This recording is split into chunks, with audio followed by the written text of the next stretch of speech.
নমস্কার, বাংলা গল্প সমগ্রে আপনাদের সকলকে স্বাগত। আজকের আমাদের এই বিশেষ নিবেদনে আজকে আমরা আপনাদের শোনাব যে গল্পটি, সেটার নাম হলো অপ্রিয় সহকারী। এটি একটি গ্রাম বাংলার ভূতের গল্প। তো চলুন শোনা যাক অপ্রিয় সহকারী। শুরু হচ্ছে। দু চোখ রোগড়ে আবার ভালো করে চেয়ে দেখল কুণাল। না, কেউ কোথাও নেই। আর বহু পরিচিত এক কালের অতি প্রিয় যে উপস্থিতি তার সামনে অত্যন্ত কাছে সে দেখছে, যার কথা এখনো কানে বাজছে, তার আর কোনো চিহ্ন মাত্র নেই।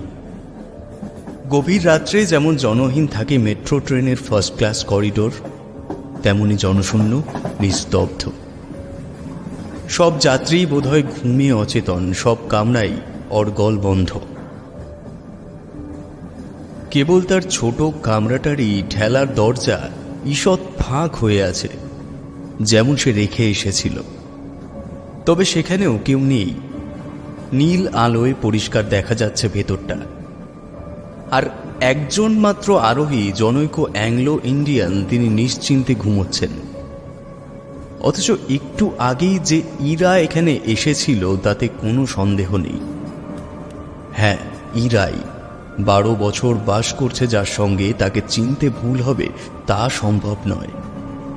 তাছাড়া তার গলা, ওই হাসির শব্দ, এই সবই যে অত্যন্ত পরিচিত। তাহলে মানুষটা গেল কোথায়? গাড়ি গত 1 ঘন্টার মধ্যে কোথাও থামেনি। দুদিকের 4টে দরজা যেমন লক করা তেমনই আছে, জানলায় শিক দেওয়া। তবে গাড়ি থেকে ঝাঁপিয়ে পড়তে পারে না, চলন্ত গাড়ি থেকে চলে যাওয়ার সম্ভাবনা নেই। সে দরজা, সে পথ সব বন্ধ। তবে কোথায় গেল? অশরীরী, বিদেহী আত্মা। এ ধরনের উপস্থিতি এতকাল বিশ্বাস করেনি কখনো, বরং অন্য কেউ কথা তুললেও হেসে উড়িয়ে দিয়েছে। কারণ বিশ্বাস করার মতো কোনো প্রমাণ যার নেই, এ পর্যন্ত সে কথায় বিশ্বাস করে কি করে? কিন্তু এখন তো এই পরপর দুটো ঘটনার অন্য কোনো ব্যাখ্যাও চোখে পড়ছে না। ইরা সশরীরে নয়, সূক্ষ্ম দেহ না কি যেন বলে, সেইভাবে এসেছিল। কিন্তু সে কি এতটা বাস্তব হতে পারে, এতখানি জান্তব? সেই দেহ, সেই বড় বড় দুটি টানা চোখের স্নিগ্ধ সকৌতুক চাহনি, গলার সেই একদা অতি প্রিয় খাঁজটি, ঠোঁটের ওপরে চুলের কোল ঘেঁষে ঘামের বিন্দু, সুডোল হাত দুটোর মনোরম ভঙ্গি, এ সবই সে অত্যন্ত পরিচিত। কাছে, এত কাছে এসে দাঁড়িয়েছিল। ওর এ দেখার মধ্যে ব্যবধানের মায়া বা মোহ রচিত হওয়ার তো সুযোগই ছিল না সেই সময়ে। অন্তত মনে হচ্ছিল গায়ের প্রসাধনের পরিচিত গন্ধটাও পাচ্ছে। শরীরী অশরীরী যাই হোক, এর ফলাফলটা স্পষ্ট, সুপ্রত্যক্ষ। সাধারণ লোক যাকে বলে পাপের শাস্তি, যে কথাটা এতকাল আধো অবজ্ঞা, আধো অমনোযোগের সঙ্গে শুনে এসেছে, সেই কথাটা তার পূর্ণ অর্থে ওর সামনে এসে দাঁড়িয়েছে। ওর চরম বিশ্বাসঘাতকতা ও জঘন্য অপরাধের সর্বাপেক্ষা কঠিন শাস্তি বিধাতা নির্দিষ্ট করছেন তার জন্য।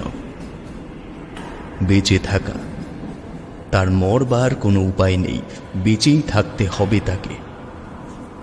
কি যেন বলে ইংরেজিতে, কনম্যাডাম টু ডেথ। না, সেই তো সহজ। তার অদৃষ্টের শেষ শব্দটা পাল্টে গেছে, কনম্যাডাম টু লিভ। মৃত্যুদণ্ডে দণ্ডিত করেন দায়ারা আদালতের বিচারকরা। তাকে তার বিচারক, এককালের প্রিয়তমা, জীবন দণ্ডে দণ্ডিত করেছে। কিন্তু ঠিক এতটাই অপরাধ কি করেছিল সে? সব দায়িত্বটাই কি তার? সে তো ইরাকে ভুলিয়ে আনেনি, ইরাই বরং তাকে ভুলাতে এসেছিল, সেই আগে এসেছিল। অবশ্য যদি ভালো না শব্দটা ব্যবহার করতে হয়, ইরার মা যখন মারা যান তখনই ওর বাবা পঙ্গু, লো প্রেশারে শয্যাগত। মা কি সব সেলাইয়ের কাজ, টিউশনি ইত্যাদি করে সংসার চালাতেন। তখন ইরা স্কুলের গণ্ডি পার হয়ে চাকরি খুঁজছে। দাদা 2 বছর আগেই লেখাপড়া ছেড়ে দিয়েছে, বোন ক্লাস 7-এ পড়ে। কুণাল তখন সবে ইরাদের পাড়ায় এসে নতুন দোকানটা খুলেছে, অথবা বলা যায় মূল দোকানের ব্রাঞ্চ। ওর দোকানের আসবাব ও সজ্জা দেখে তার অবস্থা কল্পনা করতে দেরি হয়নি ইরার। সে কোনো সই সুপারিশের চেষ্টা না করে সোজা এসে চাকরি চেয়েছিল। চোখে ভালো লেগেছিল কুণালের, এটাও ঠিক। চাকরি দিয়েছিল সে, সেই জন্যেই যোগ্যতা বিচার করেনি, পরিচয়পত্র দেখতে চায়নি। তখন কুণালের স্ত্রী বনলতা 13-14 বছরের পুরনো হয়ে গেছে, 4টি ছেলে মেয়ে। ওদের যাতে এখনো ছেলেরা 21-22 পেরোতে না পেরোতে বিয়ে করে। ও ছাড়া বনলতা দেখতে মোটামুটি ভালো হলেও বিয়ের সময়ে মোটা ছিল। এখন তো রীতিমতো স্থূলাঙ্গী মধ্যবয়স্ক স্ত্রীলোক বলে মনে হয়। তাকে আর কোনো মতেই প্রেয়সী বলে ভাবা যায় না। বিয়ে করেছিল বাবা, দিয়েছিল পয়সার জন্যই, সেই পয়সাতেই দোকানের পত্তন। মধ্যে যে এত উন্নতি বা কলকাতার আর একটা বাড়ি কেনা, সে অবশ্য কুণালেরই কৃতিত্ব, তবু মূলে বনলতাই পৈতৃক টাকা। Banalata has had her share of her own, তাকে যথেষ্ট দিয়েছে কুণাল। এখন সে খেয়ে পড়ে সুখে থাক, কুণালকেও তার মতো সুখ খুঁজতে দিক। সেদিন এই ছিল ওর মনোভাব। কুণাল এ চাকরির বদলে কি চাইবে তা ইরার অজানা ছিল। সেও প্রস্তুত ছিল, কিন্তু তার আগে ভবিষ্যতের ব্যবস্থাটাও পাকা করে নিয়েছিল সে। ওর মূল টালিগঞ্জের দোকানে ভাইয়ের একটা চাকরি, বোনের জন্য ভালো বোর্ডিংয়ের ব্যবস্থা, নিজের একটা ছোট নিজস্ব ফ্ল্যাট এবং বিবাহিত স্ত্রীর মর্যাদা, এর সবগুলোই মেনে নিতে হয়েছিল কুণালকে। সে তখন ইরার নেশায় উন্মত্ত হয়ে উঠেছে। না মেনে উপায় ছিল না। পুরোহিত ডেকে 3-4টি বন্ধুকে সাক্ষী দেখে একটা বিয়ের ব্যাপারও করতে হলো। বনলতা সবই জানল, কিন্তু তার বাধা দেওয়ার উপায় ছিল না বলে চুপ করে রইল। তারপর 10টা বছর কুণালের বেশ সুখেই কেটেছে বলতে হবে। ইরার একটি ছেলে হয়েছে, তাকে রাঁচিতে একটা মিশনারি স্কুলে ভর্তি করে দিয়েছে। বনলতাও একটা সন্ধি করে নিয়েছে ইরার সঙ্গে, আসা যাওয়া নিমন্ত্রণাদি চলছে। নইলে স্বামীকে একেবারেই হারাতে হচ্ছিল, দেখা সাক্ষাৎ পর্যন্ত হচ্ছিল না। হঠাৎই তারপর এসে পড়ল এই ভয়াবহ আর্থিক বিপর্যয়ের দিন। মালের দাম ক্রমাগত চড়তে চড়তে সাধারণ মানুষের ক্রয় ক্ষমতার বাইরে চলে গেল। এই অবস্থায় সংসারের খরচ টানতে প্রণান্ত হয়ে উঠল ক্রমশ কুণাল। বিশেষ হাত একবার বাড়িয়ে ফেললে কমানো কষ্টকর। স্বামীর অবস্থা বুঝে বনলতাই প্রস্তুত করল ওখানে সংসার উঠিয়ে ইরাকে এ বাড়িতে তুলতে। বলল, সবাই যখন জেনে গেছে, তাছাড়া তোমার বিয়ে করাই তো বউ, তখন আর লজ্জা কি। ইরাকেও রাজি হতে হলো অর্থ অনিচ্ছায়।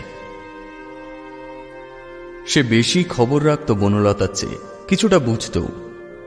এখনো এই ব্যবস্থায় রাজি না হলে একদিন হয়তো একেবারেই পথে বসতে হবে। বনলতা ভালো ব্যবস্থাই করে দিল। তেতলায় ওদের 2টো ঘর, অপেক্ষাকৃত নতুন। ছেলে মেয়েরাই থাকতো একদিন, তাদের সরিয়ে এনে পুরো 3 তলাটা ছেড়ে দিল। যেমন ওখানে ছিল তেমনই সংসার গুছিয়ে বসল ইরা। এরপর বনলতার কাছে কৃতজ্ঞতা বোধ করবে কুণাল, এ স্বাভাবিক। কৃতজ্ঞতা থেকে পুরাতন প্রেমের স্মৃতি ফিরে আসাও আশ্চর্য নয়। এর ভেতর একটু বাধ্যবাধকতার মধ্যেও পড়তে হলো আবার। বনলতার নিজস্ব টাকা থেকে 1010 টাকা হাওলাত নিয়ে ব্যবসায় একটা টাল সামলাতে হলো। সবটা জড়িয়ে বনলতার প্রভাব ও প্রতিপত্তি দুটোই বেড়ে গেল স্বামীর ওপর। এই অশান্তির সূত্রপাত। ইরা বুদ্ধিমতী, কিন্তু প্রেমের ব্যাপারে বিশেষ আহত অভিমানে কোনো মেয়েরই বুদ্ধি কাজে লাগে না। ইরারও লাগল না। মান অভিমান, কান্নাকাটি, কলহ, ক্রমে অশান্তি চরমে উঠল। তার ফলে কুণাল যে আরো বেশি করে শত্রু শিবিরে চলে যাচ্ছে, বনলতার হাসি খুশি আদর যত্নর প্রভাবে দুটি স্ত্রীলোকের তফাৎ বুঝতে শুরু করেছে এটা তার মাথায় গেল না। এই হিসাব মিথ্যে, সবটাই বনলতার সুপরিকল্পিত, সেটা বোঝবার অবসরও পেল না কুণাল, আর সেজন্যে ইরাই দায়ী। হয়তো বনলতার স্বামীর অনুপস্থিতিতে ইরার জীবন দুর্বিষহ করে তুলেছিল, যাকে বলে অন্তর টিপুনি দিয়ে কে জানে। এখন কুণালের তাই মনে হয়। সে যাই হোক, ব্যবসায় চরম দুর্দিন, তার ফলে দুশ্চিন্তা, এদিকে এই নিত্য অশান্তি কুণালের ক্রমশ অসহ্য হয়ে উঠল। একদিন চরমে উঠল। কুণাল যা জীবনে করেনি, ইরাকে মেরেই বসল। ফলে ইরা আত্মহত্যার চেষ্টা করে অশান্তি আরো বাড়িয়ে তুলবে, সেও স্বাভাবিক। ডাক্তার, হাসপাতাল, থানা, পুলিশ, উৎকোচ, নিজেরই আত্মহত্যা করতে ইচ্ছে হয়েছিল কুণালের সেদিন। তবে তা হয়নি, যা হলো তা এই। তবু সেই জন্যে হিসেব করে যে এই কাজ করেছিল কুণাল, তা নয়। বরং মনে হয় পরে তো প্রমাণ হয়েছে ইরাই একরকম তাকে দিয়ে এই কাজ করিয়েছে। হাতের লেখাটা কোনো বিদেশি আত্মার, এ কথা আজও ঠিক বিশ্বাস হয় না। ইদানিং কোনো স্ত্রীর ঘরেই শুতো না কুণাল। একতলার বৈঠকখানা ঘরে নিজের শোবার ব্যবস্থা করে নিয়েছিল। ইরার বিশ্বাস ওটা লোক দেখানো। বনলতা সেখানে নিয়মিত যায় গভীর রাত্রে। সেই জন্যেই কুণালের ছলনার ব্যবস্থা এটা। এই সন্দেহের কথাটা জানা ছিল না কুণালের। এমন কেউ ভাবতে পারে তাও মনে হয়নি। সেদিন ভোরে ঘুম ভেঙে যাওয়াতে ইদানিং টাকার চিন্তায় রাত্রে ভালো করে ঘুম হচ্ছিল না কোনো দিনই। নইলে স্বাভাবিক নিয়মে 8টার আগে ওঠার কথা নয়। ছাদের কথাটাই প্রথম মনে হয়েছিল। একটু খোলা আকাশ, নির্মল বাতাস আর টবের কটা ফুল গাছের স্নিগ্ধ সান্নিধ্যের জন্যে মনটা আকুলি বিকুলি করে উঠেছিল। এগুলো যেন তার জীবনে শান্তর প্রতীক। তখন প্রথম যৌবনের স্বাচ্ছন্দ্য, সচ্ছলতা ও আনন্দের স্মৃতি বহন করে আনে। তাই সোজা ছাদেই উঠে গিয়েছিল সে। ইরার কথা মনে পড়েনি। বাড়ির কেউই ওঠেনি তখনও, ইরাই বা উঠবে কেন? কিন্তু ছাদে পা দিতেই প্রথম নজর পড়ল তার। ইরাও উঠে একটা দেওয়ালে একদিকের গাল ও কান চেপে দাঁড়িয়ে আছে। তার দৃষ্টি কঠিন, স্থির। সম্ভবত তারও ভালো করে ঘুম হয়নি, কিংবা আদৌ ঘুমোয়নি। এরপর কিছু মামুলি সম্ভাষণ করা ছাড়া উপায় কি? তার উত্তরে কিছু বক্রোক্তির জন্যে প্রস্তুত ছিল কুণাল। কিন্তু এলো যেটা, সেটা কটূক্তি। কটূক্তি বললেও কিছু ভুল বলা হয় না, কুৎসিত কদর্য গালাগালি। মনে হলো যেন সত্যি সত্যি পাগল হয়ে গেছে ইরা। কুণাল এই আকস্মিক হিংস্র আক্রমণের জন্য তৈরি ছিল না। প্রত্যুষের সেই শান্ত প্রসন্ন মনোভাব, নির্জন পরিবেশের জন্য আকুলতা যেন এক নিমেষে কোন দূর দিগন্তে মিলিয়ে গেল। অকারণে এই জঘন্য আবহাওয়া সৃষ্টি হওয়াতে মনটা তিক্ত, বিষাক্ত হয়ে উঠল। কুণালের তখনকার মনোভাব যদি ক্ষেপে উঠবারই আগের অবস্থা হয়, তো বিশেষ দোষ দেওয়া যায় না। তারও মুখের লাগাম ও মনের মুখোশ খসে পড়ল। ইতর অভিযোগের জবাবে সেও কদর্য ইঙ্গিত করতে লাগল। জেনে শুনেই নিজেকে বিক্রি করতে এসেছিল ইরা, করেছেও। এমন ভালোবাসা দাবি করে কোন আস্পর্ধায়, ইত্যাদি। শেষে ইরা সম্পূর্ণ জ্ঞান হারিয়েই যেন এগিয়ে এসে ওকে দুবার কিল চড় মারতে লাগল। তাতেও ক্ষতি ছিল না। কুণাল ওকে ধাক্কা দিয়ে সরিয়ে দিতে এমনভাবে আঙুলগুলোর ভঙ্গি করে তেড়ে এলো, মনে হলো ওর চোখ দুটোই বুঝি উপড়ে নেবে। এরপর আর প্রকৃতিস্থ থাকা সম্ভব নয়। কুণালও থাকতে পারল না। জেনে ফলাফল বুঝেই জোর করে ধাক্কা দিয়েছে ইরাকে। খোলা ছাদ, সামান্য একটু সম্ভাব্য ঘরের আতারার মতো ইট গাঁথা আছে। 1 ফুটও নয়, তা পেরিয়ে গিয়ে রাস্তায় পড়া তো এক মুহূর্তের ব্যাপার। আর অত উঁচু থেকে নিচে পড়লে বাঁচবার কথা নয়, বাঁচেও নি। পড়ার সময় মা গো বলে আর্তনাদ করেছিল ইরা। তা কারো কারো কানে গিয়েছিল, বাড়ির লোকও অনেকে শুনেছে, দাসী চাকর দুজন তো বটেই। তবে সেটাও বড় কথা নয়, দৈবাত পড়লেও অমন চেঁচিয়ে ওঠে মানুষ, এমনকি আত্মহত্যা করলেও। ব্যাপারটা আয়ত্তের বা ইচ্ছার বাইরে চলে যায় যখন মৃত্যু আসন্ন বুঝে এমন আর্তনাদ করে ওঠে অনেকে। জীবনে বেঁচে থাকার অবস্থায় ফিরে আসার সম্ভাবনা যখন আর একেবারেই থাকে না, তখন আকুল হয়ে হতাশায় আর্তনাদ করে। এখানে বড় প্রশ্ন হলো, ওদের কথা কাটাকাটি কলহের শব্দও পেয়েছে অনেকে। মুখ ভেঙে দেব, গলায় বাঁশ দিয়ে চুপ করাবো, খুন করে ফেলবো, এসব কথাও কানে গেছে অনেকের। সুতরাং সামান্য ঘুষ ঘাস দিয়ে ব্যাপারটা চাপা দেওয়ার কথা ভাবাও পাতুলতা হয়ে উঠল। কিন্তু এইবার এই পর্বের সবচেয়ে বড় বিস্ময়কর ঘটনাটা ঘটে গেল। ভেলকিবাজির খেলা যাকে বলে, এর জন্য আদৌ প্রস্তুত ছিল না কুণাল। এমনভাবে বেঁচে যাবে, বাঁচতে পারবে, তা স্বপ্নেও ভাবেনি সে। বরং থানা থেকে ফোন পাবার পর ফাঁসির দড়ির স্পর্শই অনুভব করেছিল গলায়। পুলিশের জন্য অপেক্ষা করতে করতে বনলতার বিলাপ এড়াতেই কতকটা ইরার ঘরে ঢুকেছিল। অন্যমনস্কভাবে ইরার বালিশটা তুলে দেখেছিল একবার, কিছু পাবে তা আশা করেনি।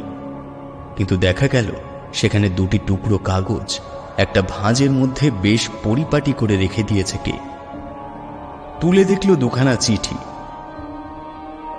একটি ওকে উদ্দেশ্য করে লেখা। তাতে লেখা আছে, এই কাজ যে করবে তা তো বুঝতেই পারছি, আমি না মরলে, পথ থেকে সরে না গেলে শান্তি নেই, দেরিও নেই আর, তাই নিজের মনেই টের পেয়েছি।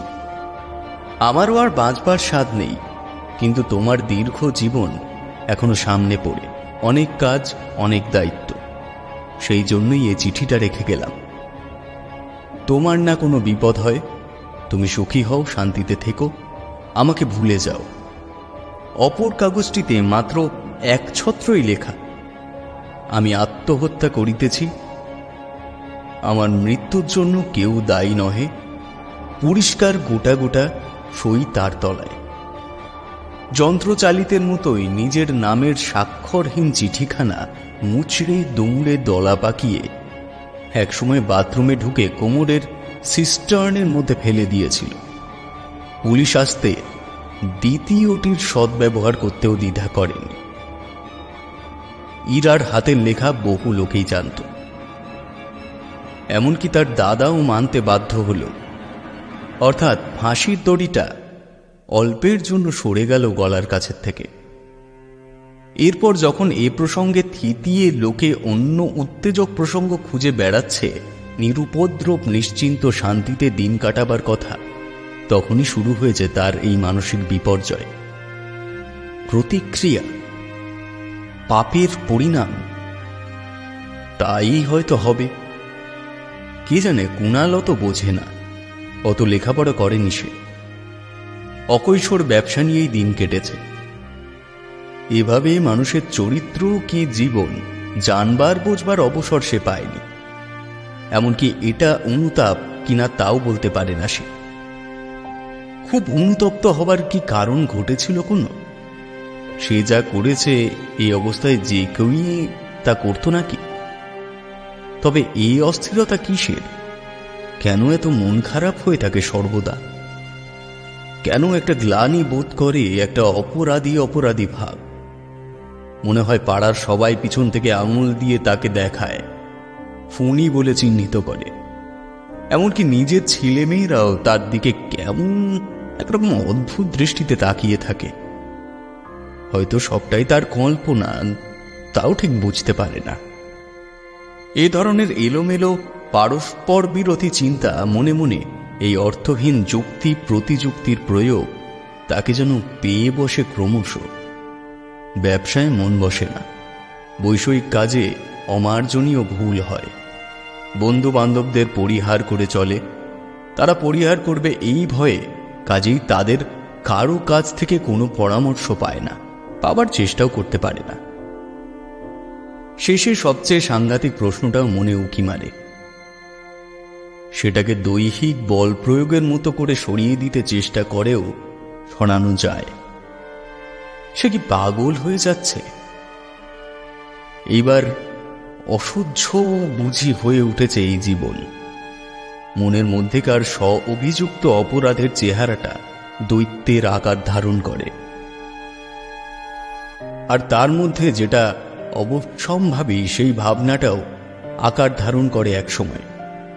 এ জীবনটা শেষ করে দিলেই তো হয়। ইরাকে যেভাবে যেখান থেকে ফেলেছে সেইভাবে যদি সে নিজেও ঝাঁপিয়ে পড়ে, তাহলে তো কারোর কিছু বলার থাকে না, অশান্তির শেষ হয়ে যায়। প্রথম প্রথম এই চিন্তা সম্বন্ধে সচেতন হওয়া মাত্র শিউরে উঠত। না না, এ কি ভাবছে সে? ছেলে মেয়েরা এখনো নাবালক, অনেক দায়িত্ব তার উপর। ওদের সেই সংসারে এনেছে, এভাবে ভাসিয়ে দিয়ে গেলে আরো বড় অপরাধ ঘটবে। কিন্তু একসময় এসব বিচার বিবেচনা আর কোনো কাজেই আসে না। যাকে প্রথমটা পলায়নী মনোভাব বলছিল, তার কাছেই আত্মসমর্পণ করে। যা হবার হোক না, সে আর পারে না, আর পারছে না। কোনো স্বাভাবিক কারণে মারা গেলে তাদের কি হবে? তখনও যা হতো এখনো তাই হবে। অনেক ভেবে মনের সঙ্গে অনেক যুদ্ধ করে একদিন সেই প্রত্যুষ বেলায় ছাদে এসে দাঁড়ায় আবার। এই সেই ছাদের কোণটা নিচু আলসে, নিচে নটবর সড়খেলের গলি। আর বেশি ইতস্তত না করে দুর্বল হয়ে পড়বার সময় দেয় না নিজেকে। একরকম ছুটেই এসে সেইখানটায় দাঁড়ায়। আর তখনই প্রথমই অবিশ্বাস্য ঘটনা ঘটে। ভেলকি খেলটা ঠিক সামনে 2 হাত প্রসারিত করে প্রায় আগলে এসে দাঁড়ায় ইরা। মুখে সস্নেহ, সপ্রেম, সকৌতুক স্নিগ্ধ হাসি। পরিষ্কার বলে ওঠে বহু পরিচিত অভ্যস্ত কণ্ঠে, ও কি হচ্ছে? কি পাগলামি করছো? কিছু হয়নি আমার জন্য মন খারাপ করতে হবে না।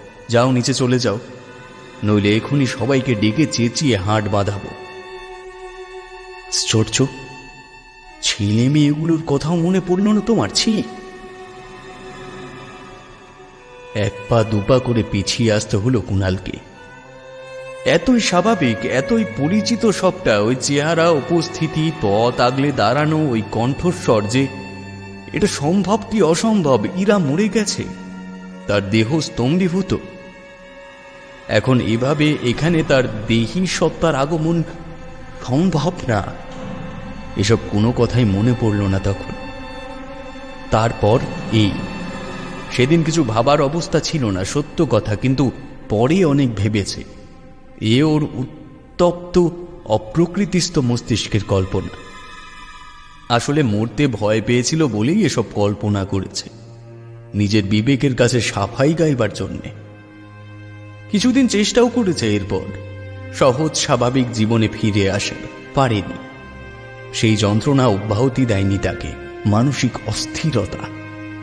না, মরতেই হবে তাকে। এ জীবশ্রিত অবস্থা, সকলের চোখে ঘৃণিত হয়ে থাকা সহ্য হবে না তার। মরার পর কি হবে সে তখন ভাববার অনেক সময় পাওয়া যাবে। হয়তো কিছু ভাবার প্রয়োজনও হবে না।